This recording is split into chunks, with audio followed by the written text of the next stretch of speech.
Esse podcast faz parte da iniciativa O Podcast é Delas. Saiba mais em opodcastedelas.com.br.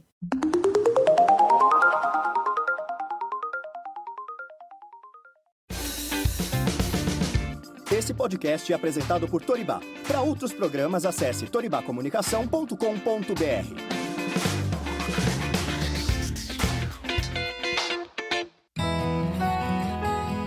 Em casa, a gente conversa.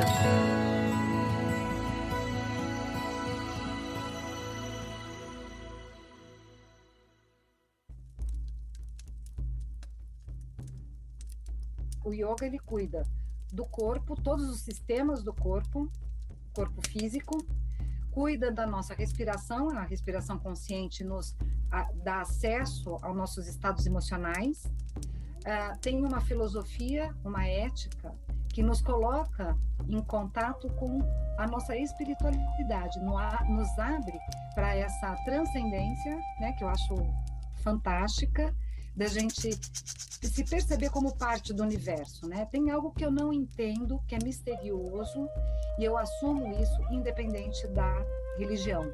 Pois eu posso escolher uma religião para seguir, né? E cumprir aí os dogmas da religião que eu escolher, mas não necessariamente. Eu posso ficar só com a espiritualidade, né? Entendendo esse corpo como uma morada de uma alma. A gente se lembra o tempo inteiro disso.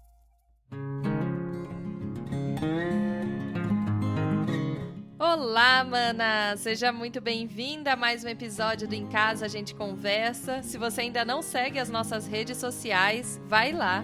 No Instagram é @agenteconversa e no Facebook Em Casa a Gente. Por lá eu compartilho os episódios novos, curiosidades sobre o assunto da semana e outros conteúdos também além do podcast.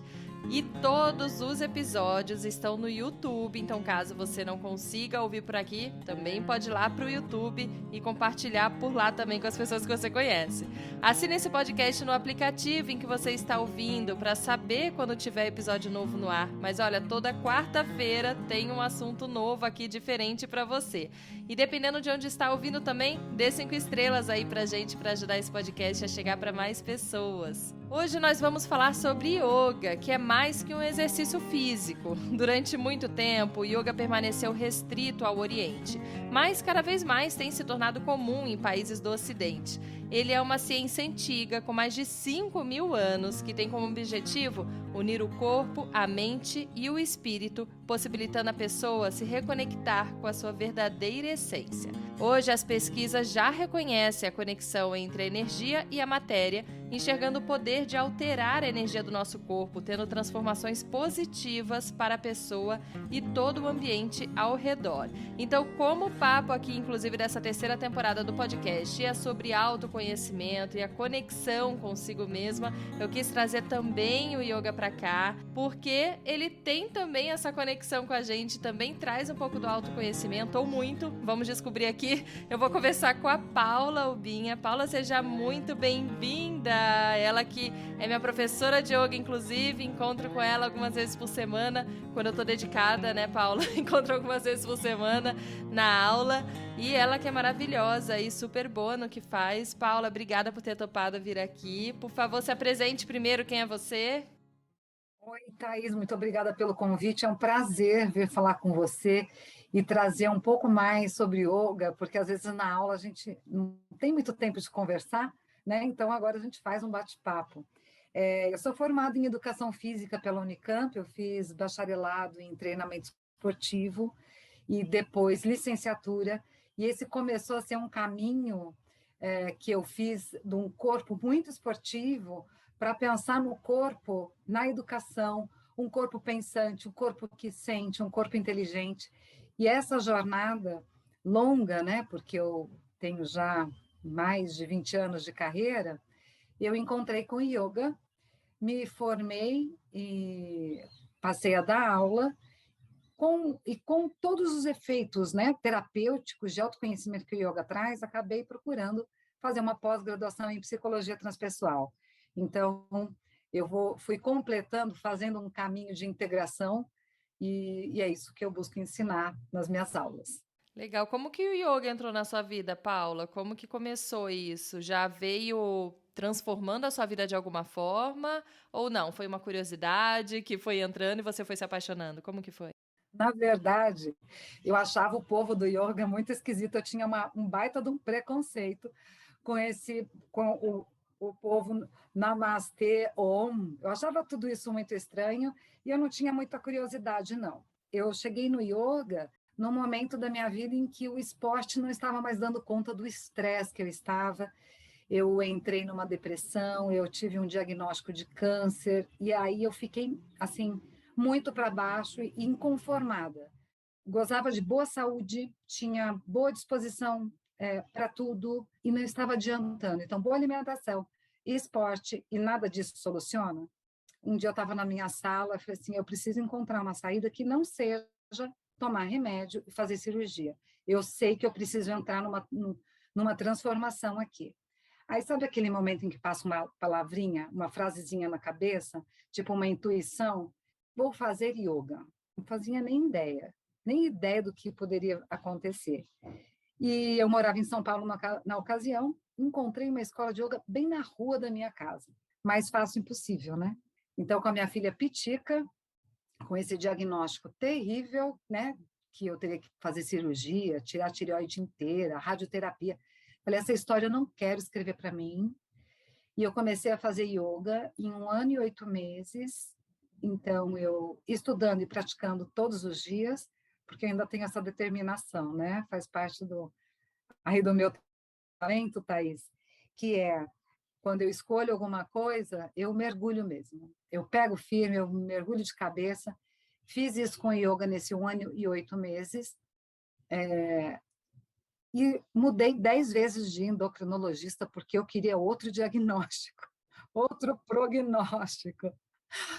E eu consegui, né? No último médico que eu passei, no 10º médico, o doutor José Geraldo, maravilhoso, não sei se está vivo ainda, ele falou assim, olha, veja só, dá para a gente preservar a sua tireoide, porque nesse processo, nos 10 médicos que eu passei, nos 10 exames que eu fiz, houve uma alteração significativa na morfologia, na composição da tireoide, os hormônios se regularam, e a única coisa que eu tinha de diferente na minha vida foi a prática de yoga diária. Então, eu atribuo esse caminho de cura, que eu acabei não...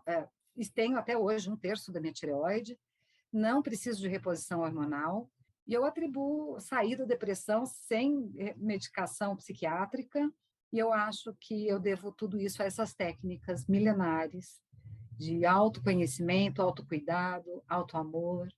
E quais são as vantagens do yoga, além dessas 2 vantagens maravilhosas que você já mostrou, mas o yoga pode ajudar em muitas coisas, né, na vida da pessoa, ansiedade, depressão, como você citou. Quais são as vantagens, né, os benefícios de praticar yoga? Começando pelo corpo, né, do ponto de vista da professora de educação física, que avalia um corpo, né, a saúde integral do corpo está para lá de comprovada, né? As práticas, as posturas trazem força, equilíbrio, melhora a circulação sanguínea, melhora a digestão.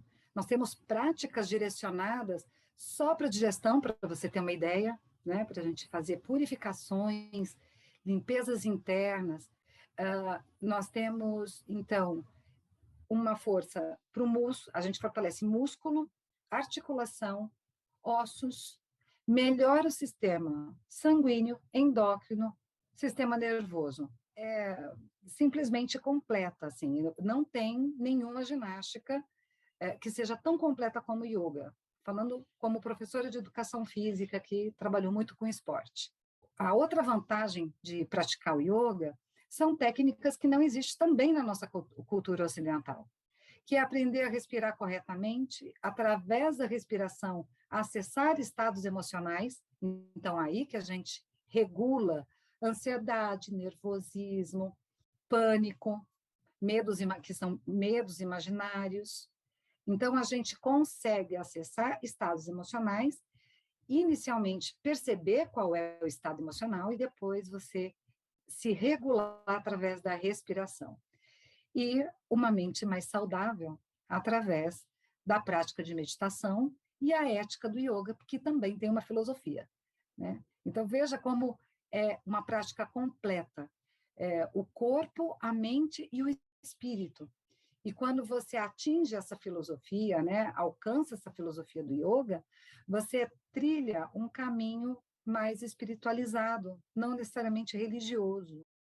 Para concluir esse raciocínio, né, o yoga ele cuida do corpo, todos os sistemas do corpo físico, cuida da nossa respiração, a respiração consciente nos dá acesso aos nossos estados emocionais, tem uma filosofia, uma ética, que nos coloca em contato com a nossa espiritualidade, nos abre para essa transcendência, né, que eu acho fantástica, da gente se perceber como parte do universo, né? Tem algo que eu não entendo, que é misterioso, e eu assumo isso independente da religião. Depois eu posso escolher uma religião para seguir, né? E cumprir aí os dogmas da religião que eu escolher, mas não necessariamente, né? Eu posso ficar só com a espiritualidade, né? Entendendo esse corpo como uma morada de uma alma. A gente se lembra o tempo inteiro disso. E está sempre relacionado com meditação ou não? Tem uma relação boa da meditação com o yoga? Inclusive, o último episódio a gente fez sobre meditação e ela comentou do yoga também. Então, tem uma relação entre os dois? A meditação, ela é parte inseparável do yoga. Tem a possibilidade de você só meditar e não praticar yoga? Tem. Agora, o caminho que o Hatha Yoga faz, o Ashtanga, todas as linhas que são do corpo, né, que trazem uma potência para o corpo, entende a integração. Então, quando você vai meditar, a meditação, ela não é algo separado do corpo. É uma atividade, né, em que a respiração está consciente, a tua postura está consciente. Então, uma postura de yoga, ela pode e deve ser feita e encontrar um estado meditativo nela. Quando a gente faz qualquer prática de alguma respiração, é um caminho para a meditação. Vamos dizer assim, yoga tem 8 partes. A meditação é a 7ª parte. Tá, faz parte total do yoga. Legal.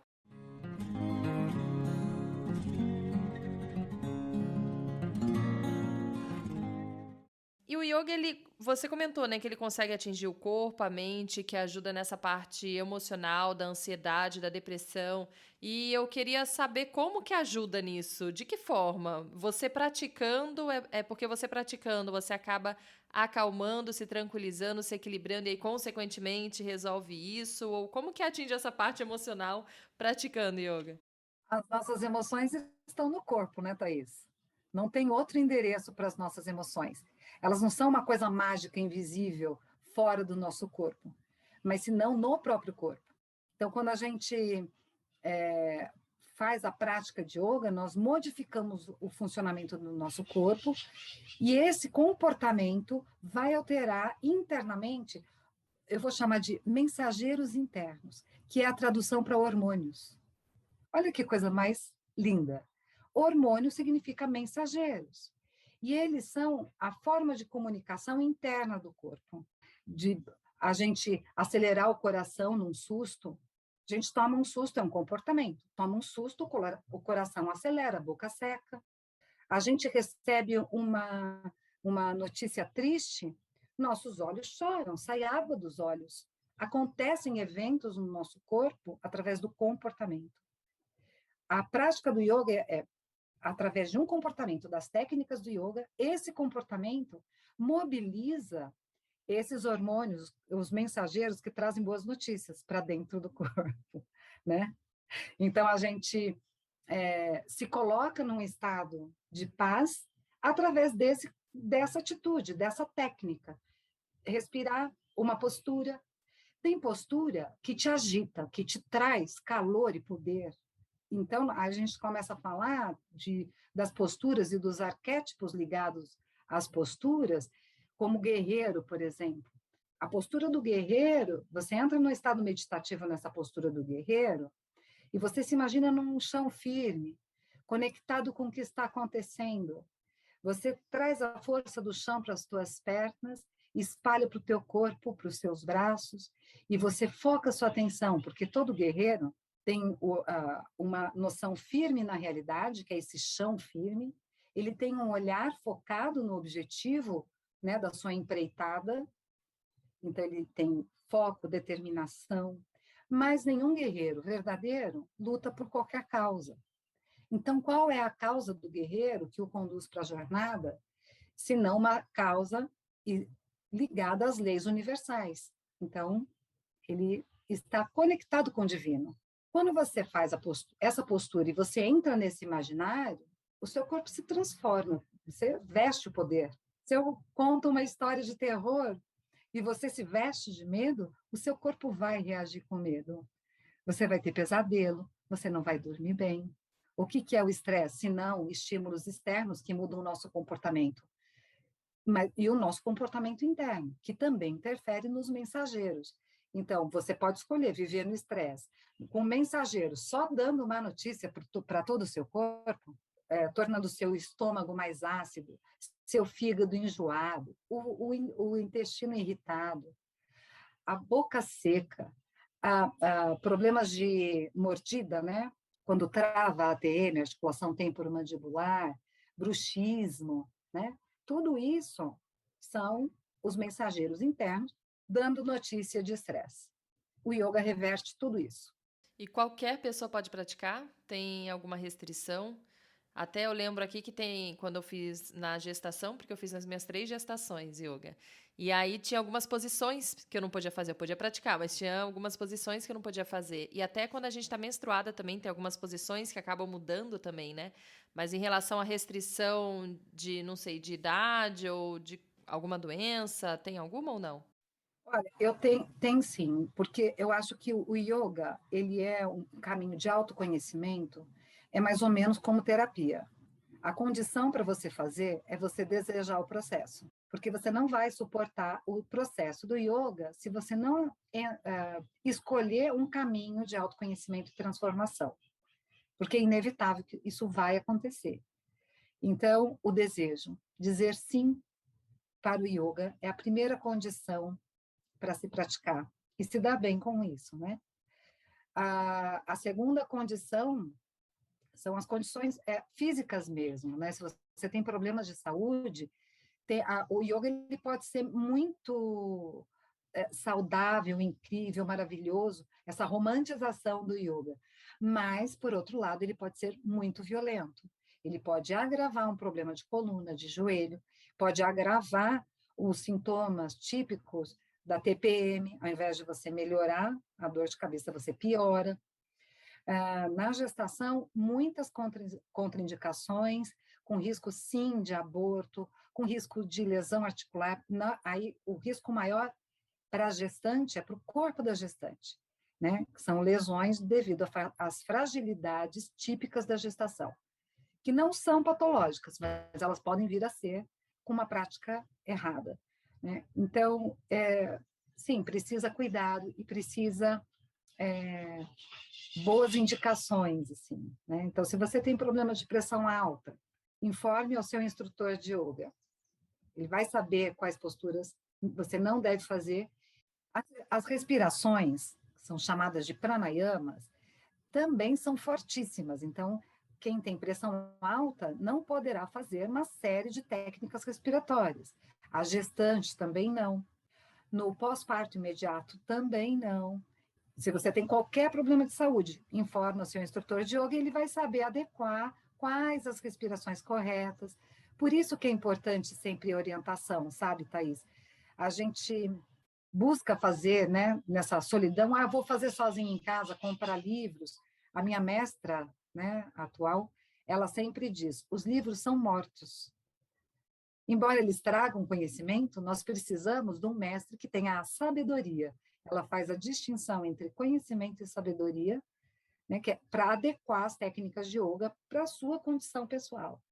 E por isso que é importante sempre ter alguém junto, né, olhando. E como você disse aí, quando tem uma instrutora junto, ela consegue adequar o yoga pra você? Porque eu lembro que era exatamente isso, quando eu fazia. E pra quem tá grávida, vai fazer então a respiração desse jeito. Não pode ficar sem respirar, né? Que tem um momento que a gente prende a respiração. Então, pra quem tá grávida, não pode fazer isso. E você falando aqui também as diversas formas, pode piorar, por exemplo, a coluna, pra quem já tem algum problema de coluna, porque tem gente que tem uma ideia de que o yoga é uma coisa assim, só paradinha, tranquila, e não, né, Paula? Porque quando você faz, você sua, você cansa, você acaba uma hora, assim, exausta. E tem vários tipos, né, de yoga, então. Tem aquele que é mais para tranquilizar, para respiração, outro que é mais mesmo uma atividade física mais intensa. Então, quais são os tipos de yoga que tem? Fala um pouquinho aqui deles pra gente. Corporal, ela pode variar, né, desde um trabalho de força intensivo, né, que a gente realmente encontra aí uma forma de ter um condicionamento físico. Força, melhorar cardiovascular, melhorar a composição corporal, emagrecer, né? Dá para fazer isso com um yoga mais dinâmico, como o Vinyasa Yoga, que é como uma coreografia. São sequências de posturas coordenadas com a respiração e você encontra uma intensidade na prática. O Ashtanga costuma ser bem forte nesse sentido, né? Tem algumas práticas, que é o Yoga Nidra, que ele é de relaxamento. Então, são posturas mais paradas, de soltura, você fica lá mais tempo, respirando e percebendo o alongamento, se entregando. Então, a permanência nas posturas, elas estão bem ligadas a isso, a uma percepção mais fina do corpo, uma entrega para o relaxamento e possibilidade. Nós temos os Kriyas, que são as práticas de purificação, né? Como contrações fortes abdominais, fortalece o abdômen, mas também vai mexer com os órgãos internos. Assim, estímulos de glândulas endócrinas, né? Como os bandhas que a gente faz. Mula Bandha, Uddiyana Bandha, Jalandhara Bandha e Jiva Bandha. Quando a gente faz essas contrações essas contrações específicas, então, por exemplo, o Mula Bandha é a contração do assoalho pélvico. Nós trabalhamos com essa base de sustentação dos nossos órgãos, né, e da nossa bacia. O Uddiyana Bandha é essa força de puxar o abdômen para dentro e colocar os órgãos nos devidos lugares. Jalandhara Bandha, garganta, a contração da garganta, estimula a tireoide. Mesmo a contração anterior, a do abdômen, vai estimular as glândulas que estão na região abdominal. E Jiva Bandha, a língua, que destrava toda uma musculatura interna, porque língua também é músculo, né?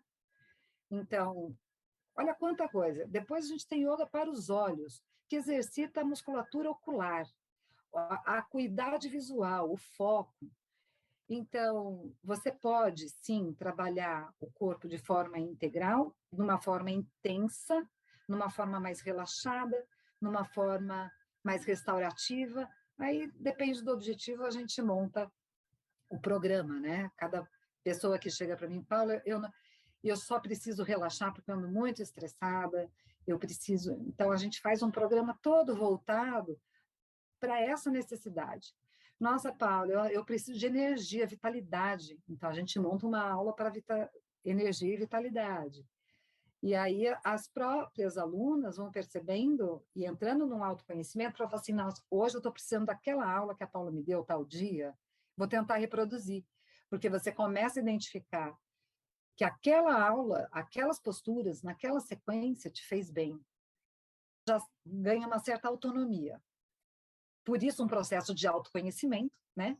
Você vai fazendo aula e você vai ganhando uma percepção do seu corpo, o que ele precisa e o que não é bom para ele, e você vai adquirindo autonomia na sua prática de yoga. Então tá exatamente isso. Como que é esse autoconhecimento que a gente ganha com a yoga? Como assim? Eu vou me conhecer mais? É mais nesse sentido, então, do meu corpo físico, do que eu tô precisando, do que ele pede, o meu limite, é mais a parte física. Ou também, em momentos de meditação ali do yoga, você acaba tendo esse contato com você mesma e vindo coisas, insights, sentimentos? Existe isso também, não? Nossa, muito.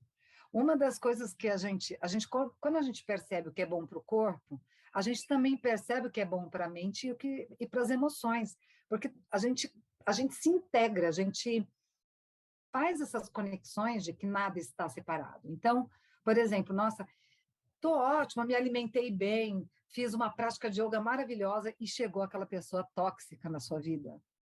Virou seu estômago, ela deixou com dor de cabeça, essa pessoa foi embora e você ficou com o ombro tenso. Uma das coisas que acontece é uma mudança social. A gente vai se afastando de relações tóxicas. Percebe que aquilo não nos faz bem. A gente vai, de repente, decide mudar, não vou mais trabalhar com isso.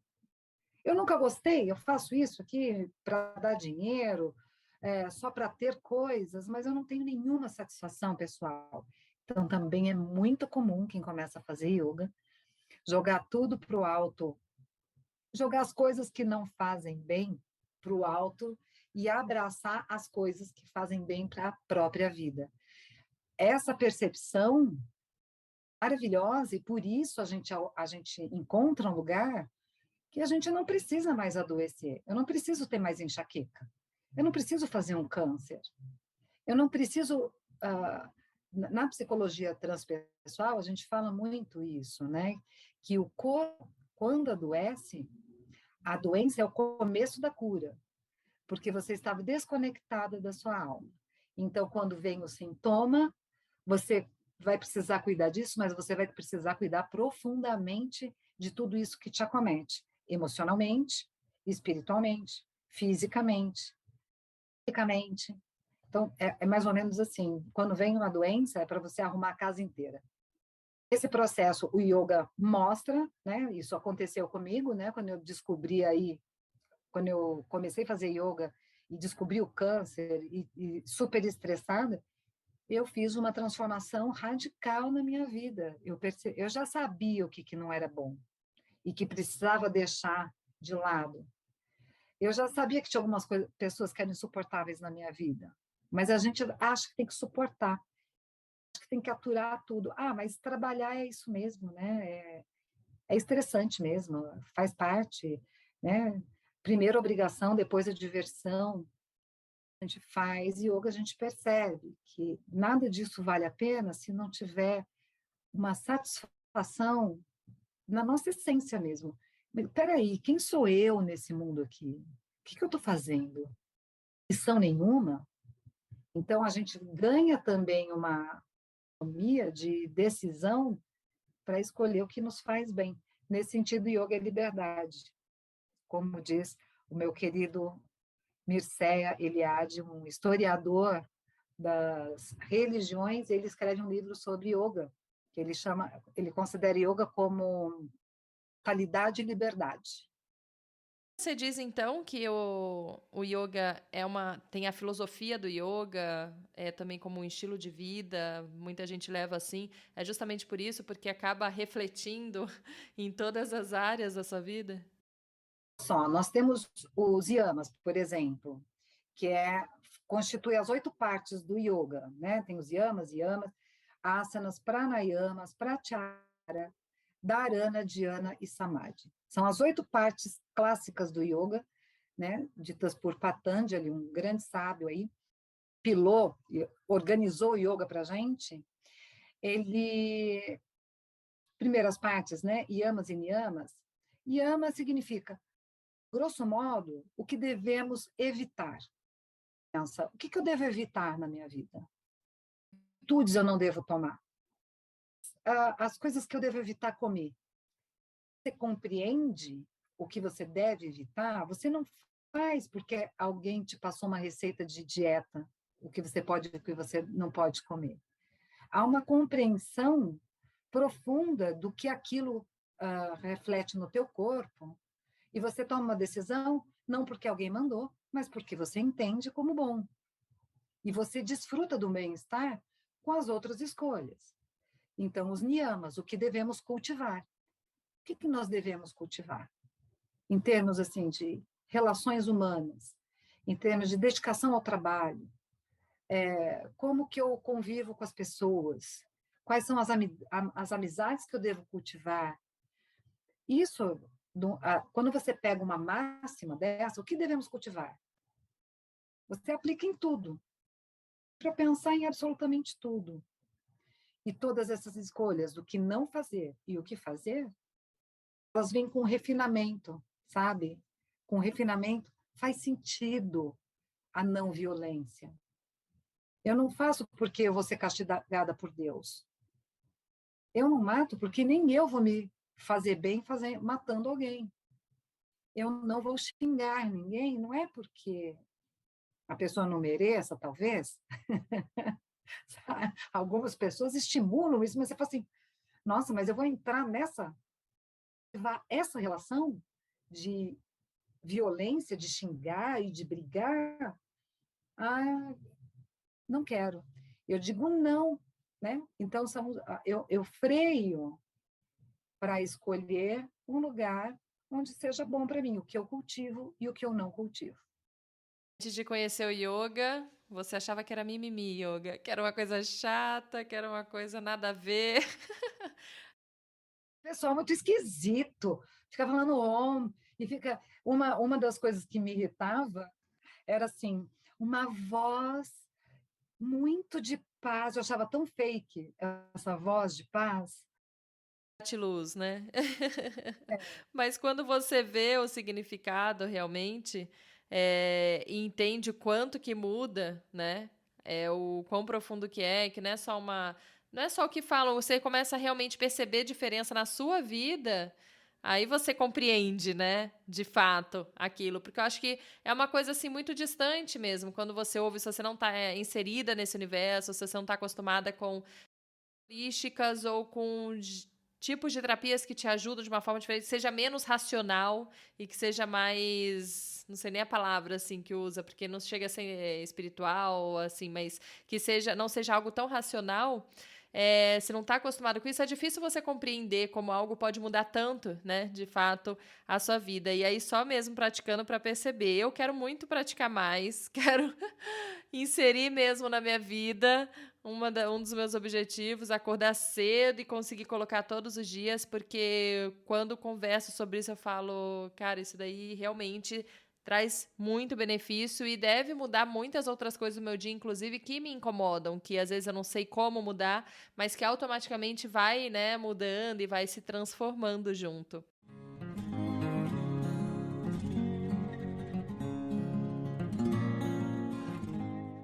Paula, tem uma diferença para o yoga materno, porque eu sei que você faz também o yoga materno, né? Tem grupos aí de mães. Ele é dirigido de uma forma diferente? O que tem nessa diferença aí para as mães? E também querer já incluir aqui, já que vai falar de mães, dos benefícios para as mulheres, porque também tem benefícios para as mulheres, né? Assim, especialmente para as mulheres. Então, quais são? De cedo percebi e estudei a necessidade de um programa específico para as grávidas. Quando a gente e ter uma gravidez saudável, ela depende também de como a gente cuida da nossa saúde antes de engravidar.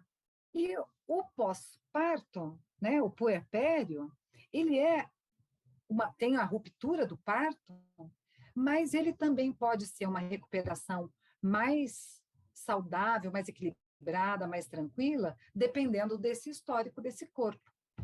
Quando me dei conta, então, assim, antes eu trabalhava com a gestante aqui, né? Estou trabalhando, então, eu criei yoga materno para a gestante e adaptei todas as posturas para que não oferecesse risco nem para a gestante, nem para o bebê.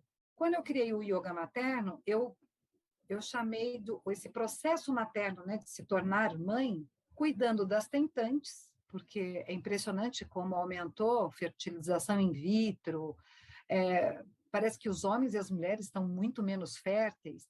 Isso está muito ligado ao estresse, isso está muito ligado a esse estilo de alimentação, esse mundo muito artificial, né, tecnológico, todo mundo desconectado dos próprios ciclos, né? As mulheres, sem perceber, tomando anticoncepcional contínuo, então não menstrua. Nós tivemos que ir para para um corpo linear, como o corpo masculino, e o ciclo da mulher. Mas aí a mulher não tem sintoma. Claro, né? Isso foi pensado para a mulher no mercado de trabalho patriarcal. Né? Se fosse um mercado de trabalho que considera a mulher nas suas características femininas, nós teríamos folga no período menstrual. Porque fora do período menstrual, nós produzimos e muito bem, né? Não teria necessidade. Depois nós temos o ciclo fértil, que é o ciclo em que a gente está renovando o mundo, trazendo novas pessoas. Isso deveria ser o ponto máximo de valorização humana e não uma exclusão. Quando no puerpério, então, você que teve 3, eu só tive uma, mas ainda assim nós nos reconhecemos quanto o puerpério é pesado, a falta de sono, um corpo que a gente não reconhece mais, as emoções, assim, a flor da pele, os hormônios em turbilhões, né? Os mensageiros estão todos loucos dentro do nosso corpo. E com tudo isso, apesar de trabalhar com todas as pessoas, homens, mulheres, meu xodó são as mães. De coração, então eu pensei nesse caminho materno. O yoga materno, na verdade, é um cuidado de mãe para as mulheres, para as meninas, para as avós. Nesse processo todo que a gente tem, trazendo de volta a ideia cíclica, a ideia de nos conectarmos com o movimento lunar, perceber o nosso tempo de descanso, o nosso tempo de produtividade, encarar a nossa menstruação como algo lindo, limpo, natural, dolorido também, às vezes. E tudo bem, a gente tem que olhar para isso tudo com mais naturalidade, dentro da naturalidade como é que eu posso dizer, desse universo feminino que o mundo patriarcal e machista abafa, despreza, desconsidera.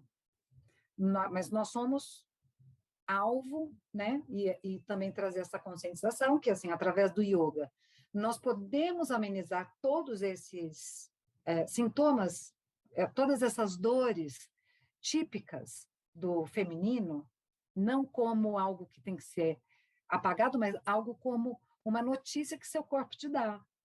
Se você está começando uma dor de cabeça, você percebe ela no comecinho, você fala assim, nossa, será que eu bebi água? Será que eu me alimentei bem hoje? Será que eu vou ficar... Nossa, será que eu estou tensa? Eu vou sentar um pouquinho para respirar. Você reverte a dor de cabeça com as técnicas de yoga sem tomar remédio. Eu faço isso comigo hoje. Ao invés de tomar um anti-inflamatório por causa de uma dor no ombro, eu aplico uma técnica de respiração e relaxamento consciente. No meu período menstrual, não sei mais o que é cólica, mas eu sei que no primeiro e segundo dia, se eu não reduzir o ritmo, e olha, não ligo se a pia está cheia de louça, faço vista grossa para a bagunça da casa, faço vista grossa para tudo isso, e eu repouso o máximo que eu posso. Senão vai me dar dor de cabeça, eu vou ter um fluxo menstrual muito intenso, ou então daquela encruada, né, na menstruação, parece que ela para e começa a sair mais escura. Então, respeitar esse ritmo, né, no seu período menstrual, qual é o momento de descanso, cai o mundo. Eu vou para o meu Netflix. Então, yoga materno é isso. É um cuidado de mãe, cuidar das meninas, das gestantes, maternar essas mães de primeira viagem, né? Trazer o conhecimento que o processo de se tornar mãe não é só um processo corporal de ficar grávida e parir, mas tem aí uma mudança de significado da própria existência. Tem um novo papel que você vai desempenhar. Então, aí a gente faz, né, dentro do yoga materno, tem as palestras com psicanalista, com psicóloga, especialistas em infantil, né, uma psicóloga que deu uma palestra muito legal sobre o nascimento da inteligência na criança, com base no Piaget, né, que traz aí. E é muito lindo, né, porque o nascimento da inteligência é corporal também, é motor. E então, isso que é o yoga materno, cuidar dessas mulheres. Precisamos cuidar uma das outras, já que esses homens não fazem isso nessa sociedade.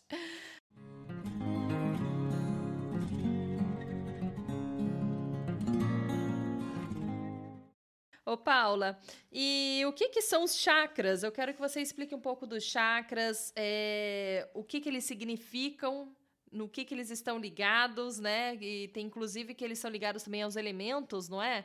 Fala um pouquinho, explica um pouco dos chakras pra gente, porque eu vou querer que você fale um pouco da yoga em relação aos chakras também, que a gente estava conversando naquele dia. Como que é? Nossa, adoro. Quando eu descobri os chakras, foi antes de eu começar a fazer yoga, porque eu me tratava com acupuntura já pela medicina chinesa, e o meu acupunturista falou assim, você tem que desbloquear o seu chakra laríngeo, bem o chakra da tireoide, onde eu tive o câncer. Eu falei assim, mas como é que faz isso? O que é chakra? Ele dava risada e não explicava muito. Coisa na medicina chinesa, eles são todos meio lacônicos, assim, né? Não falam muito. E aquilo ficou na minha cabeça. Quando eu comecei a fazer yoga e eu li sobre os chakras, os 7 chakras são centros de energia no nosso corpo, ligados à coluna vertebral, ao sistema nervoso, e cada chakra está ligado a um sistema do nosso corpo. Cada chakra é um vórtice, está ligado a movimentos da mente, está ligado a sintomas físicos, ou a equilíbrios e desequilíbrios físicos, emocionais e psíquicos. Então, e os 7 chakras, que são esses centros de energia, eles são centros de energia que recebe e redistribui energia. Mais ou menos como os meridianos na medicina chinesa, na acupuntura, em que você põe as agulhas para tratar problemas emocionais. No yoga, se chama nadis, que são os rios de energia que confluem para esse centro, esse chakra principal, e é redistribuído entre todos eles, né? Então, a energia percorre do 1º ao 7º chakra constantemente, subindo e descendo, para todo o nosso corpo, distribuindo e redistribuindo, né? Então, é isso, os chakras são esses, né? Vamos começar pelo primeiro. O primeiro chakra, Muladhara, ele é na base da coluna, no cóccix, e está ligado ao assoalho pélvico. Por isso que o exercício do assoalho pélvico chama Mula Bandha. O elemento é terra, está ligado à terra, à matéria. Então, quem sou eu? Eu sou esse corpo, essa matéria aqui. O que constitui, qual é a terra do nosso corpo? Carnes, ossos, né? O osso é cálcio, é pedra. Então, essa estrutura, né, que é o nosso corpo, é a nossa dimensão material ligada ao mundo material. Quem sou eu? Esse hoje aqui, essa pessoa que se percebe, sente o próprio corpo, sente gosto, cheiro, ouve, tato, todos os sentidos, que são os portais para perceber o mundo e se comunicar com o mundo. Quando a gente fala, então, dessa dimensão material, quem sou eu? Eu sou este corpo, nós temos aí a construção do nosso ego, primordial. Se você tem corpo, você tem ego. Negar o ego, negar o corpo, impossível. Tua existência é essa aqui. Então, a gente precisa honrar esse ego e honrar esse corpo. Esse chakra em desequilíbrio traz o egoísta, o narcisista, uma pessoa que o mundo gira em torno dela. O primeiro chakra está ligado também à sobrevivência. Então, eu vivo aqui, nesse corpo, nessa matéria, e eu preciso garantir o que comer, respirar, me abrigar, né, a minha casa, reproduzir, a reprodução no sentido mais primitivo, né? Não é a sexualidade ainda, no sentido mais primitivo. Então, quando a gente entra em desequilíbrio, a gente tende a achar que a nossa sobrevivência não está garantida. Em desequilíbrio, são pessoas acumuladoras. Elas precisam ter e guardar tudo, porque vai faltar. Uma noção desequilibrada de abundância e escassez. Pessoas com distorção da própria imagem, não percebe o seu próprio corpo, bulimia e anorexia, por exemplo. Não tenho noção do meu corpo, eu tenho uma dimensão distorcida e eu faço essa mesma distorção com a comida. Eu acho que eu comi um monte, mas eu comi uma comida que era um pires, uma quantidade ínfima que mal sustenta esse corpo. E por mais magra que essa pessoa esteja, ela se acha ainda gorda. Então, esses desequilíbrios estão ligados ao primeiro chakra. Para falar dos 7 chakras de forma completa, eu acho legal a gente citar alguns exemplos, né? Então, assim, olha, o primeiro chakra, como é que a gente vai cuidar dele? O primeiro chakra tem o exercício Mula Bandha, que é a contração e descontração, manter essa musculatura saudável. Tem algumas posturas de yoga que vão trabalhar e liberar a energia do primeiro chakra, como, por exemplo, a postura da garça, a postura da pinça, a postura da serpente. O tempo todo as posturas estão trabalhando chakras. E as contrações e descontrações do corpo vão impulsionar energia pelo músculo, pelos músculos, pelos sangues, pelas nadis, pelos canais de energia. E vai predominar, às vezes, no primeiro, às vezes no segundo, às vezes no terceiro. Tem posturas que são consideradas assim, grandes posturas. Elas atuam nos 7 chakras ao mesmo tempo. Como, por exemplo, o Maha Mudra, ou Maha Matsyendrasana. Maha significa grande, então é a grande torção, o grande selo. Maha Mudra, o grande selo. Que a gente atua nos 7 centros de energia simultaneamente, fazendo circular, né? Então, quando a gente trabalha, a gente pode trabalhar o primeiro chakra através dessas posturas, para buscar o equilíbrio, estimular esse chakra. Outra maneira são os mantras, né? Tem mantra, tem sílabas para cada chakra. Então, você pronuncia aquela sílaba em estado de meditativo, concentrando a sua atenção na região do chakra e você equilibra esse chakra. Alimentação, tem alimentação que favorece. Então, se o chakra básico, a raiz, a terra, está em desequilíbrio, os alimentos que trazem equilíbrio são justamente as raízes. Você vai comer cenoura, batata, gengibre, beterraba. Você vai enriquecer o seu prato com tubérculos para trazer um equilíbrio. Se está com falta, né? Por exemplo, as pessoas que são muito desligadas, muito aéreas, elas estão com falta de terra, de aterramento, que a gente chama. Eu tô precisando disso. Comer, então, coisas que aterrem. Eu tô achando que meu chakra tá desalinhado, isso aí. E qual que é o segundo, Paula? O segundo é o Swadhisthana. Ele fica na região do sacro, que é aquele osso grande atrás da bacia. Ele está ligado ao nosso útero, à próstata nos homens, está ligado com a sexualidade. A tradução de Swadhisthana é cidade do prazer. É o sentir, né? Então, assim, enquanto o primeiro chakra, terra, é a percepção bruta, o segundo chakra já é a percepção do sentir. Não é só eu vejo, eu escuto, é o que eu escuto, o que eu vejo. E a gente refina essa percepção do mundo e traz para o universo de sentir prazer com essas sensações, com esse sentir e a sexualidade. Então, no segundo chakra está ligado a esse prazer sublime de estar com o outro e compartilhar esse sentir prazer. Está ligado com a criatividade, né? Com a criação, no sentido amplo do termo, não só fazer filhos no útero, mas criar projetos, criar novas, né? O elemento é água, e é muito legal, né? Porque você imagina só, se a gente não está com uma terra boa, com o primeiro chakra bem estruturado, que é a terra, não tem leito para o rio para correr a água, para esse rio fluir nas águas. Então, às vezes, a falta de um bom fluxo sanguíneo no corpo, né, onde estão as nossas águas, né? O nosso sangue, sistema linfático, urina, o controle da urina, só é possível se a gente tem uma boa terra, uma boa base do primeiro chakra. Nós damos estrutura para circular o nosso sangue.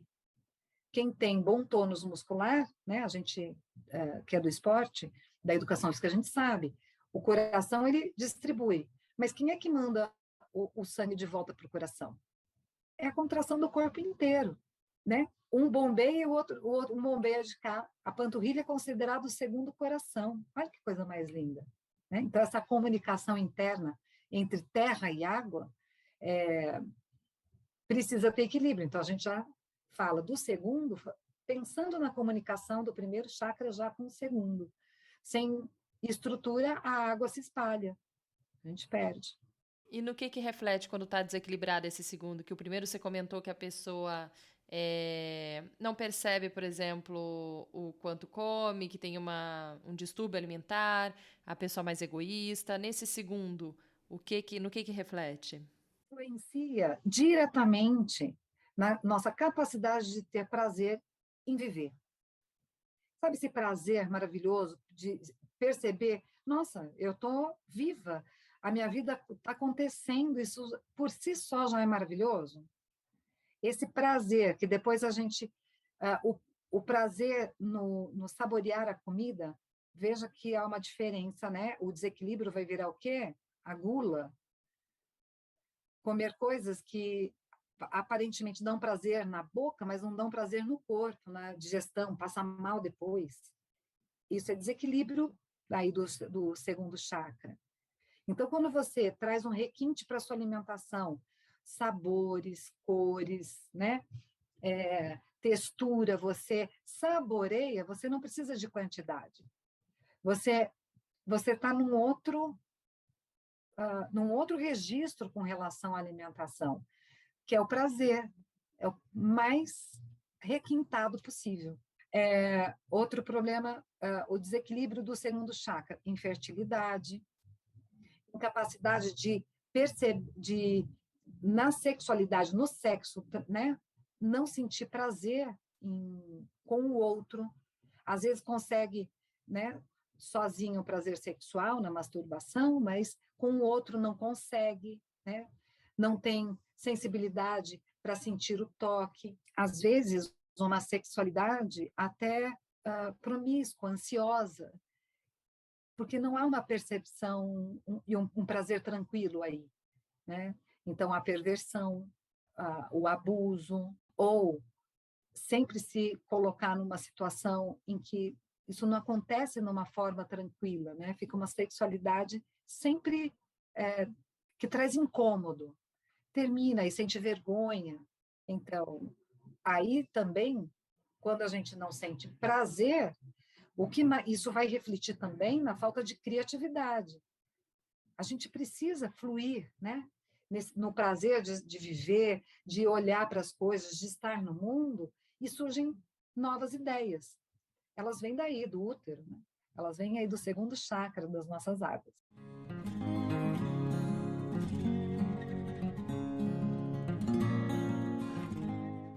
E o terceiro? Terceiro chakra, Manipura, é o fogo, elemento fogo. Fogo é transformação, transmutação. Vamos pensar, o terceiro chakra ele fica bem na região do estômago, aí, do aparelho digestivo. Ele tem, assim, no aspecto psíquico, é a nossa capacidade de agir no mundo, de tomar decisão, de fazer escolhas, de ter um posicionamento. Tem tudo a ver com o nosso poder pessoal. Então, se o meu fogo está muito baixo, eu não vou... Eu sou uma pessoa que não é que sou cordata, eu sou submissa, eu não tenho força nem para me defender. Eu não me posiciono porque o meu poder está apagado. Agora, o fogo demais é o exagero do poder, às vezes violentamente. Então, excesso de agressividade. O fogo ele vai regular exatamente isso, né? Como eu ajo no mundo, como é que eu atuo no mundo com relação ao meu poder e a relação com os outros. Então, em equilíbrio, nós decidimos com muita tranquilidade o que nós queremos fazer, nós determinamos, fazemos as nossas escolhas e seguimos esse caminho. Em desequilíbrio, pode ser exacerbado muito forte o fogo ou muito baixo. Tudo isso vai refletir na nossa digestão.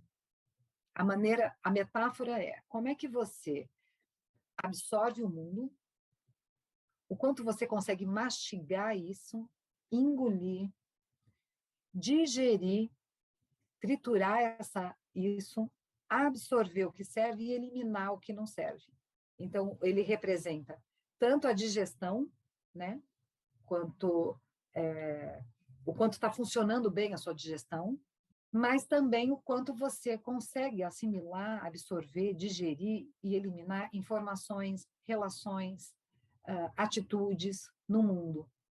Essas 3 primeiras instâncias, né, elas são bem densas, são bem materiais mesmo, a nossa vida no mundo, nossas relações, e o como agimos no mundo, se é de uma forma mais adequada ou menos adequada.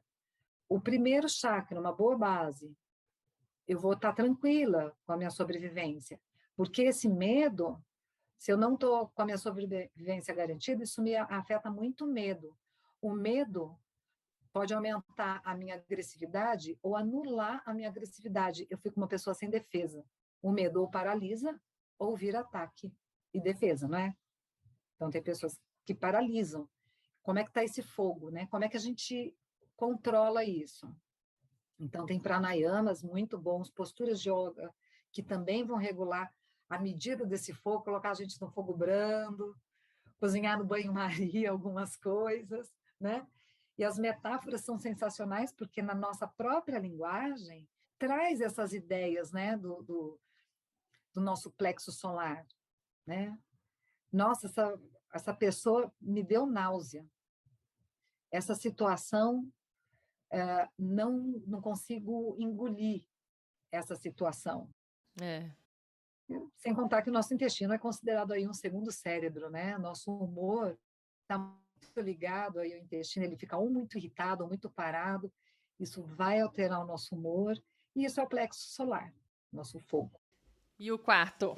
Quarto chakra. Esse é o chakra maravilhoso do coração, Anahata. A cor, eu não falei a cor dos outros, né? Mas tudo bem. O elemento é o ar, é mais etéreo. É muito interessante porque a gente entra numa dimensão mais mágica, mais etérea quando a gente chega no chakra Anahata. Porque tem coisas que acontecem que são invisíveis, como o ar. Você fala assim, nossa, aquela pessoa apareceu e agitou o meu coração. Esse chakra está ligado ao amor incondicional, ao amor fraterno, ao amor, à compaixão, à empatia. E aí, quando a gente sente isso, nossa, quantos poetas tentam falar sobre o amor, né? Quantos compositores fizeram música sobre o amor e você vê que não esgota, porque ele é muito etéreo. Então, é quando a gente começa a sair dessa dimensão muito animal, instintiva, densa, da matéria, e começa a entrar num campo mais divino. Nos Upanishads, a gente aprende que a morada, né, da nossa porção divina, da nossa centelha divina, está dentro do coração, e dentro do coração uma flor de lótus. Lá está o seu Deus interno, né? O seu Brahma, que tem conexão direta com o Deus maior. Então, é através do amor que a gente começa a entrar na espiritualidade, começa a descobrir valor nas coisas, não pelas coisas, mas entender o que é instrumento, e o que é só instrumental, e o que é digno de amor verdadeiro. E eu queria saber também no que reflete quando ele está desequilibrado. Eu consigo enxergar mais quando coloca com exemplos na nossa vida, Paula. Então, vamos lá. O Anahata em desequilíbrio, ele afeta diretamente pulmão, coração e timo. Que a timo é a glândula que fica atrás desse ossinho no centro do peito. Então, a gente pode ter aí problemas respiratórios, pulmonares, problemas cardíacos, arritmia ou problemas cardíacos de fato. O desequilíbrio também traz melancolia, angústia, ansiedade, depressão. E é exatamente esse chakra, né, que está ligado aí ao timo. O timo é uma glândula diretamente relacionada à nossa imunidade. Então, quando esse chakra ele está muito desequilibrado, muito deprimido, vamos dizer assim, nós ficamos suscetíveis às doenças. Nossa imunidade cai e nós pegamos... O primeiro vírus que passa a gente abraça. Qualquer bactéria, as bactérias do nosso corpo em desequilíbrio, a gente adquire infecções de várias ordens. E aí, essa depressão ela pode estar ligada ao primeiro chakra, ou ao segundo, ou ao terceiro. E os sintomas, eles contam qual é o caminho das suas emoções, né? Por exemplo, se você adoece no segundo chakra, cistos no ovário, a sua sexualidade, sua criatividade, o prazer de viver vai afetar no quanto você se sente feliz, o quanto você se sente triste. Então, aí a gente pode trabalhar, equilibrar o chakra cardíaco, porque ele que vai trazer um poder de autocura, regulando o nosso timo, melhorando a nossa imunidade e dando sinais para o nosso corpo que está tudo bem. O coração, por exemplo, ele tem uma inteligência própria, ele tem um sistema nervoso próprio. E ele comanda, ele pode, quando sente que as coisas não estão bem, ele pode liberar ocitocina, que é o hormônio do amor, para falar assim, oi, pessoal, vamos ficar mais calmos aqui dentro, né? Vamos nos cuidar, né? Da ocitocina dispara outros, aí um sistema de feedback, um sistema de mensageiros internos mais acolhedores e pacíficos, né? Para regular, nós temos pranayamas, respirações próprias, tem o mantra próprio, tem as mentalizações que a gente concentra a atenção no chakra cardíaco, respira e a gente envia a energia para aquele órgão que a gente sabe que está doente. A gente faz umas meditações de cura, de autocura, que eu acredito 100% na eficácia disso, né? Eu acho legal que durante a aula você às vezes vai comentando também, né? Vamos fazer isso, que é o chakra tal, e aí você fala um pouco do chakra, como se conectar a ele. Eu acho legal isso para a gente ir aprendendo, né, durante a aula também, e tendo essa noção do quanto tudo tá ligado também, né? Porque se a gente só praticar, mas não for estudar, a gente vai ficar só naquilo, né? Então é bom você... Eu acho legal na sua aula que você acaba explicando também. Aliás, fica aqui a dica, viu, para quem quiser, porque ela dá aula online. Eu tô fazendo online, né, Paula? Então a gente se encontra aí e dá super para dar aula online, né? Eu acho que você descobriu isso na pandemia. Mas que você dá os toques, você vê os pequenos detalhes ali nos alunos, por vídeo mesmo, mas você consegue corrigir a gente, dar os toques, eu acho isso super legal.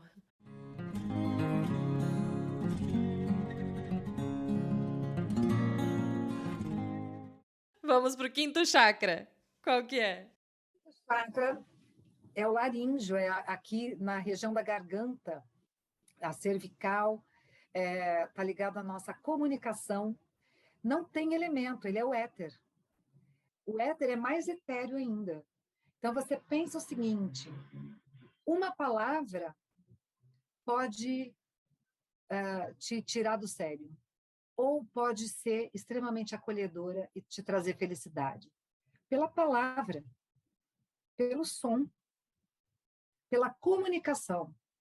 Então, esse chakra, ele é responsável pela expressão de quem somos nós, qual é a sua personalidade, quem sou eu no mundo, como é que eu percebo o mundo, o que eu sinto do mundo, e também as escolhas que eu faço, eu quero isso, eu não quero isso, o meu sim, o meu não, o meu posicionamento. A expressão disso é através desse chakra laríngeo. Agora, veja que pela comunicação, ela não é só verbal, né? Então, a gente tem várias formas de comunicação. Então, eu posso me expressar através do desenho, da música, das artes como um todo, a fotografia, o cinema. Então, a comunicação e a expressão do artista nasce lá no segundo chakra, mas a expressão no chakra, no quinto chakra, aqui no laríngeo. muito bacana pensar isso, porque aí a gente consegue entender que não dá para dissociar por departamentos. Tem algo que predomina ali, mas se eu não crio, se eu estou com o meu segundo chakra travado, desequilibrado, Vai refletindo. vai refletir na minha comunicação, né? Na minha expressão. E a minha arte, e é muito legal observar as artes no mundo, porque elas são a expressão da alma do artista mesmo. Se esse artista é uma pessoa muito deprimida ou meio enlouquecida, né? Tem a arte do inconsciente que é sensacional, que a gente vê como o Arthur Bispo do Rosário, entre outros. A própria Frida Kahlo, né? O que ela pinta é uma expressão da vida dela, de como ela sente e percebe o mundo, né? Então, esse é em desequilíbrio. Pessoas que falam sem pensar e ferem os outros e nem percebem. Pessoas que não conseguem expressar minimamente o que sente.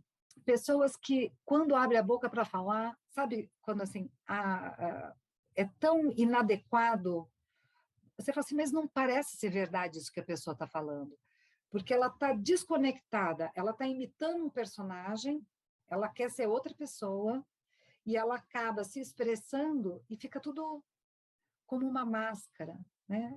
Ela veste uma máscara social.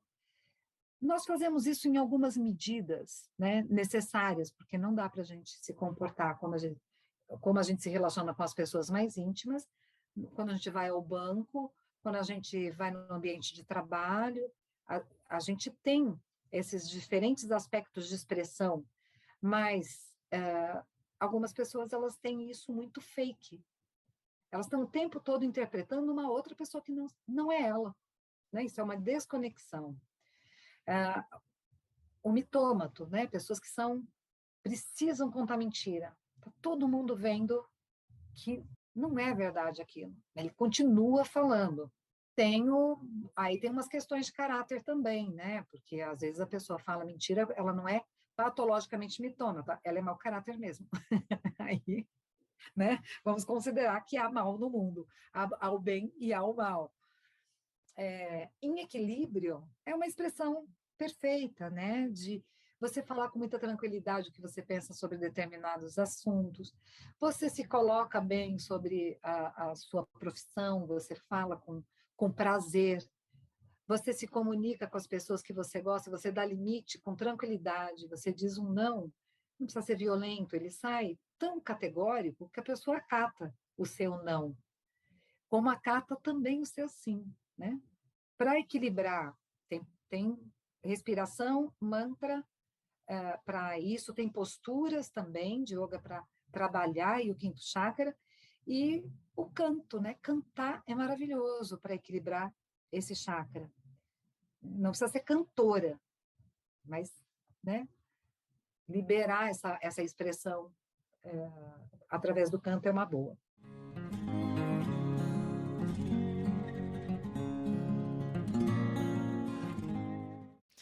E o sexto chakra?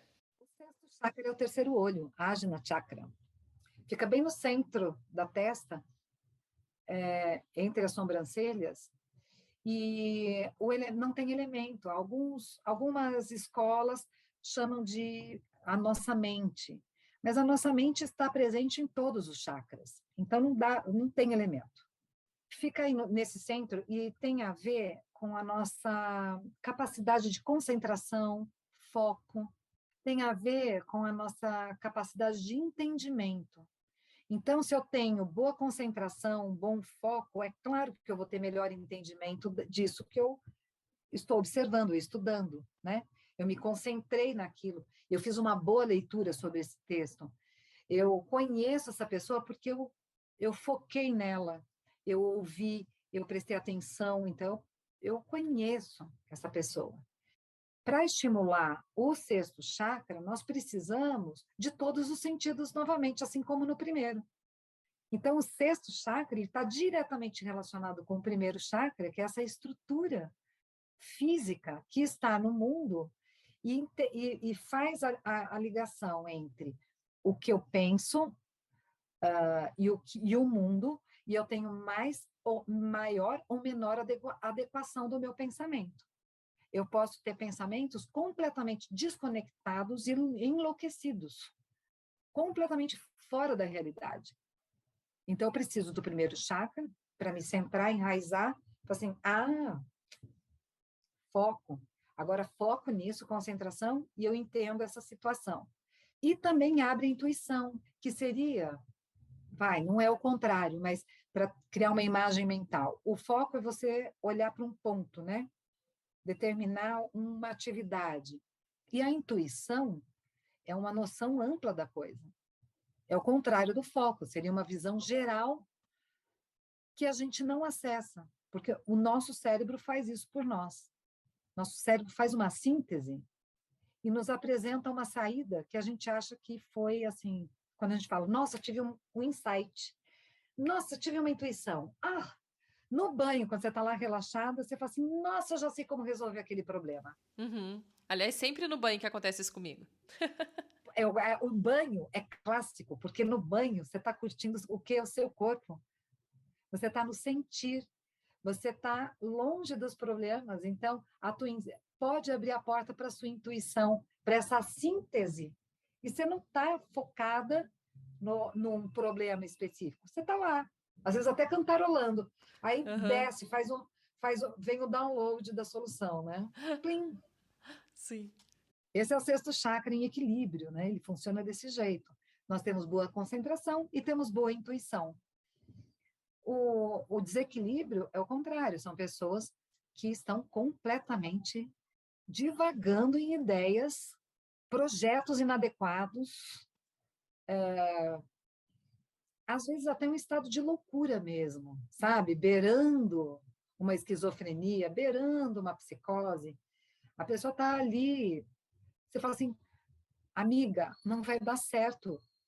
Não, mas sabe o quê? Sabe por quê? Sabe o que é aqui? E arranja 500 justificativas, você fala assim, mas uma mais louca que a outra. Amiga, pare e respira, presta atenção. Nós usamos isso. Uma outra expressão que a gente usa, que equilibra o sexto chakra com o primeiro. Amiga, se situa, pé no chão, volta para o corpo. Não é? Então, esse é o sexto chakra, que a gente pode trabalhar através da meditação, os exercícios, né, para os olhos, atua diretamente no nosso sexto chakra. E, por fim, o sétimo, né? O sétimo chakra é a nossa conexão com a espiritualidade, com o universo, com as leis universais, as leis, assim, irrefutáveis. A gente não tem como fugir do ciclo de vida e morte. Nós não temos como fugir o sol nasce e se põe. Eu posso bater perna, não quero mais, mas vai continuar acontecendo. A gente se dá conta do quão grande é esse universo, o mistério de tudo isso. É difícil ter palavras para explicar. Não tem conta matemática que finalize, né? Porque a gente entra na conta do infinito ou do infinitesimal, uma coisa que não para nunca de se dividir ou nunca de se multiplicar. A gente fala, gente, que loucura isso! Não entendo, que mistério, né? E a gente, quando se entrega para o sétimo chakra, para esse grande mistério, nós nos tranquilizamos com a nossa pequenez, com essa passagem, com esse corpo que é finito, né? A gente entende que a nossa alma que é eterna e esse corpo finito é um abrigo. Então, a gente começa a dar uma outra dimensão de valor para as coisas e entender a impermanência, o quanto tudo passa, como a sua própria respiração te anuncia isso. Com esse ritmo, nunca é a mesma respiração, é sempre nova. Não existe um ar permanente no seu pulmão que te nutre. E a representação do sétimo chakra é uma flor de lótus de 1000 pétalas sobre a cabeça, bem no topo da cabeça. Também tem postura, também tem mantra, também tem meditação para a gente conectar. Encontramos a conexão do 7º chakra, nós equilibramos todos os 7 chakras. Nós temos aí uma fluência de energia entre o primeiro, segundo, terceiro, quarto, sétimo, de baixo para cima e de cima para baixo, constantemente. A gente só precisa cuidar para que esse fluxo, né, aconteça o tempo inteiro, então nós estamos saudáveis. E para concluir mais uma vez, né, assim, tem algumas terapias que surgiram que atuam exatamente nos 7 centros de energia, como o Reiki, por exemplo. A impostação das mãos, né, vai atuar aí nos 7 chakras. É uma outra possibilidade de equilibrá-los. Legal. E tudo isso a gente pode equilibrar com a yoga, juntamente com a meditação, e a gente consegue equilibrar tudo isso.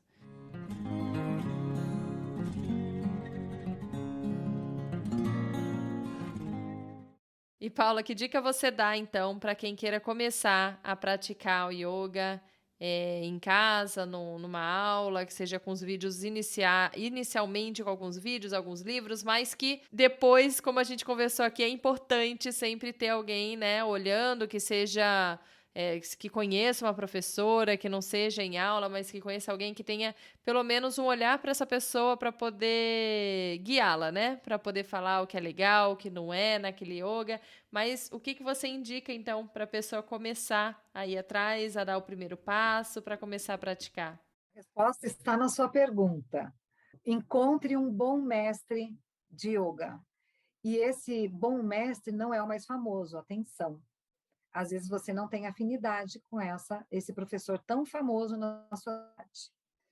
Encontre uma pessoa, um mestre, que você se identifica, que você entende a linguagem, que você é mais ou menos como escolher o seu médico. Tem que ser alguém que você se sinta confortável na presença, que você confie, porque é uma relação de confiança e cuidado. Nós temos... E aí a segunda dica é: escute tudo sempre com senso crítico. Não obedeça cegamente a nenhum mestre. Porque no caminho do yoga, a gente fala muito isso, se algo deu errado, é culpa de quem? Do mestre ou do aluno? A responsabilidade é de ambos. Porque o mestre ensinou errado e o aluno não percebeu e obedeceu cegamente. Então, se o yoga é um caminho de liberdade, ele não pode ser uma prática de obediência. Então, eu dou essa dica que eu acho importantíssima. E quando você encontra um mestre, alguém que vai te guiar, assuma o compromisso de 1, 2 vezes por semana de estar na aula, para você começar a criar a disciplina. O yoga não é algo separado da tua vida como uma academia de ginástica. O yoga, ele é inserido na vida, ele é um modo de vida. Quando você conquistar, então, uma prática contínua, reflexiva e desapegada de controle excessivo, você vai encontrar uma boa medida e aí você começa a desfrutar dos grandes benefícios que o yoga tem. Antes disso, você fica na curiosidade, né? Você fica passeando pelo yoga. Você dizendo aí, eu pensei mais do que... não só no yoga, né? Isso de você questionar. Isso daí pra vida, né, Paula? Tudo. Não é legal você só abaixar a cabeça e seguir, e sem questionar ou sem pensar. Com tudo que for acontecer na vida, é bom você dar uma questionada. Eu sou desse time. Super, Thaís, isso é uma coisa importante que todo mundo acha, que quem pratica yoga fica bonzinho e cordato, e passivo. E não é verdade. Aliás, eu também tinha esse preconceito, eu achava assim, o pessoal muito bonzinho demais. Isso é um grande preconceito com relação ao praticante de yoga, porque é claro que nós somos da cultura de paz, mas isso não significa submissão às injustiças sociais. Muito pelo contrário, nós ficamos incorruptíveis. Você não me convence a fazer o errado porque você se diz autoridade. A autoridade, ela está na sabedoria e não numa posição hierárquica política ou uma posição hierárquica de função dentro de uma empresa. Se o seu chefe está errado, ele está errado, embora seja chefe. Então, você vai obedecer cegamente esse chefe? Não, né? A mesma coisa com o yoga, a mesma coisa com as religiões. Senão a gente tem essas grandes atrocidades, né? Como Jim Jones, que fez todo mundo tomar veneno, foram famílias inteiras, foi uma catástrofe que aconteceu, ele era um guia espiritual, né? E famílias inteiras, eles deram até para as crianças, e tomaram veneno, imagina. Isso é uma fé cega, o yoga não é isso. Paula, dica da semana. Você já deu uma? Pode relembrar aqui pra gente o nome do livro. E se quiser dar alguma outra dica, vale Netflix. Netflix me patrocina. Podia me patrocinar. Qual dica que você dá, Paula? Olha, eu gosto muito do Mircea Eliade, Yoga, Imortalidade e Liberdade. Ele é um livro bem acadêmico, então pode ser um pouco difícil de aguentar esse livro para quem não tem hábito de ler livros mais acadêmicos. Depois, numa linguagem mais acessível, tem a autobiografia de um yogi, do Sivananda, que é muito legal, ele conta a vida dele, então você vai conhecendo um pouco da cultura e de uma maneira mais romântica, como quem escreve um romance, né?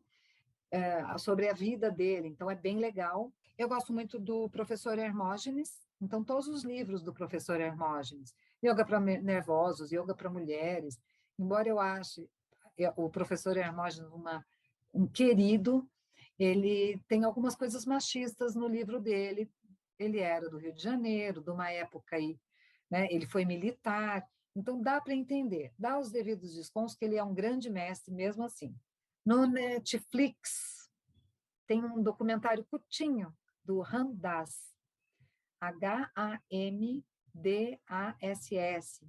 Ram Dass, A Caminho de Casa. Ele é bem poético, ele traz uma beleza de conhecimento. Depois tem um outro filme que é Om Yoga, Arquitetura da Paz, que foi um fotógrafo famoso que fez esse filme, cheio de conhecimento. Pega o caderno, assiste a primeira vez, depois, na segunda vez, pega um caderninho e anota as frases que aparecem ali, porque esse filme, ele traz muita sabedoria, é maravilhoso. 7 anos no Tibete com Brad Pitt, ainda temos essa alegria de ver. Nossa! Esse é antigo, esse eu Esse gostava. Mas é muito legal porque a gente vê a disparidade do comportamento dele, todo vaidoso, com relação ao comportamento dos tibetanos, que praticam o budismo tibetano, né? Então, a gente tem ali uma grande lição, né, da sabedoria budista, que deriva da sabedoria indiana, lá dos Upanishads, né? Começa na Índia, Buda nasceu na Índia, norte da Índia, né? E aí o budismo, ninguém chamava de budismo, né? Nem mesmo o próprio Buda chamou de budismo. Esse é um nome depois, ramifica para todo o Oriente, tendo várias vertentes, né? Mas o tibetano se parece muito com o conhecimento original, né, dos Upanishads, da filosofia védica. Eu anotei todos aqui, vou fazer um post lá no Instagram, que eu comentei aqui que é o @agenteconversa, vou fazer um post lá com essas dicas, com um carrossel lá, né, com as dicas, então a pessoa vai passando pro lado e vai vendo, já que as dicas estão boas aqui, coloca a capa do filme para ajudar a pessoa a encontrar lá. O que mais? Tem mais indicação? Do mesmo jeito que a gente precisa assistir filmes que nos tragam luz, a gente também tem que iluminar a escuridão e enxergar onde é que estão os maus gurus. Onde é que a gente tropeça em guru e acaba se atrelando ao karma dele. Então, tem uma série que chama Wild Country, que conta a história a vida do Osho. E o Osho é muito adorado, né? Ele tem aí vários retiros, ainda existem muitos seguidores de Osho, tem muitos livros, né? Então, eu acho que vale a pena assistir. com um olhar bem crítico e entender quando um mestre de yoga usa para poder pessoal e enriquecimento ilícito e quando ele é um guru de verdade, né? Então, quando a violência está ali estampada, né? Embora ele tenha um discurso completamente, vamos dizer, o discurso do Osho, ele está na tradição e qualquer pessoa pode decorar e reproduzir. Mas isso não significa que ele seja o sábio. Então, é isso que nós precisamos cuidar na escolha de gurus. Outro documentário que eu indico é um documentário sobre o Bikram, ele que criou o Hot Yoga, que ficou muito famoso nos Estados Unidos, em que você pratica um yoga numa sala de 40 graus. Nossa Senhora. Nossa Senhora. Aqui a gente nem precisa disso, nesses dias tá tipo isso aqui. Você está em Nova York, no inverno, entra numa sala 40 graus, pratica yoga. Qual é a probabilidade disso ser bom? Ele saiu fugido dos Estados Unidos, é um outro guru aí para tomar bastante cuidado, cometeu abusos, estupros, violência durante a aula, abuso de passar a mão nas meninas, saiu fugido dos Estados Unidos, está no México. E ainda tem uma orla de pessoas que o seguem e vão fazer curso dele, vão e oferecem o método dele. Aqui no Brasil mesmo nós temos, acho que não sei se Campinas tem, mas São Paulo, Rio de Janeiro, eu sei que tem o Hot Yoga. Então, veja né? Conheça os bons gurus, observa, olhe luz e sombra. Maravilhoso. Paula, quem quiser ver mais seu trabalho, onde que te encontra, como está nas redes sociais? Pode me encontrar no Instagram, do @yogamaterno, saúde feminina, para as meninas tentantes, gestantes, pós-parto, avós. Vamos pensar em todos os ciclos, cuidar da saúde em todos os momentos da nossa vida feminina. Pode me encontrar no @consentir.portal do saber, que aí é para o geral, né? Para os homens, para os... eu dou aula de yoga para músicos, para empresários, prática meditativa no ambiente de trabalho. Aí eu tenho aí esses outros setores aí de atuação também. Legal. Como que funcionam as suas aulas? Até se as pessoas estiverem interessadas em fazer, é só entrar em contato com você lá nas redes sociais mesmo, que você entra em detalhes? Como que é?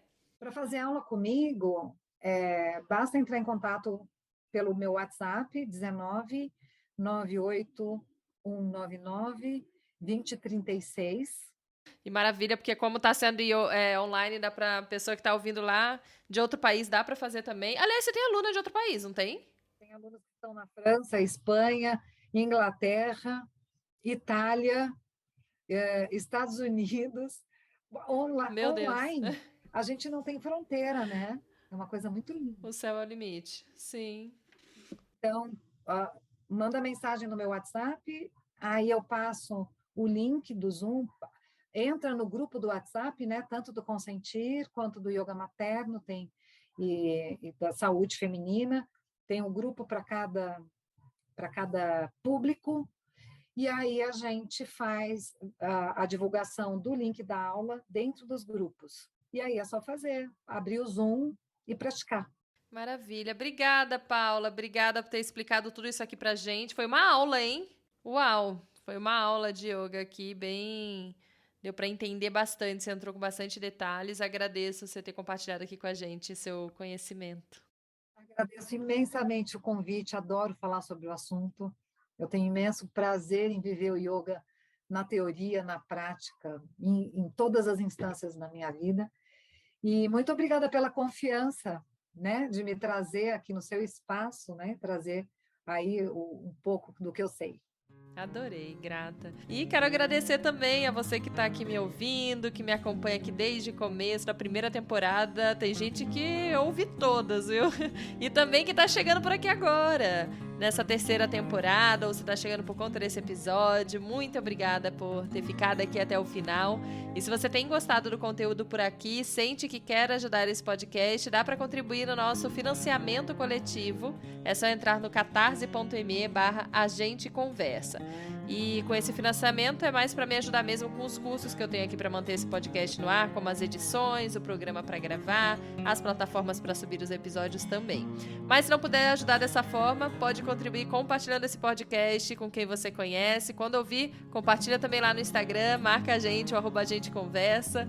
Muito obrigada por estar aqui. Semana que vem, então, tem um assunto novo com uma nova convidada. A gente se encontra, então, na semana que vem. Um beijo e até lá. Tchau, tchau. Você ouviu um programa participante da rede Podcast é Delas, uma iniciativa que fornece toda a infraestrutura necessária para mulheres hospedarem e publicarem os seus podcasts. Para fazer parte, entre em contato conosco através do site opodcastadelas.com.br ou através das nossas redes sociais, como @opodcastadelas.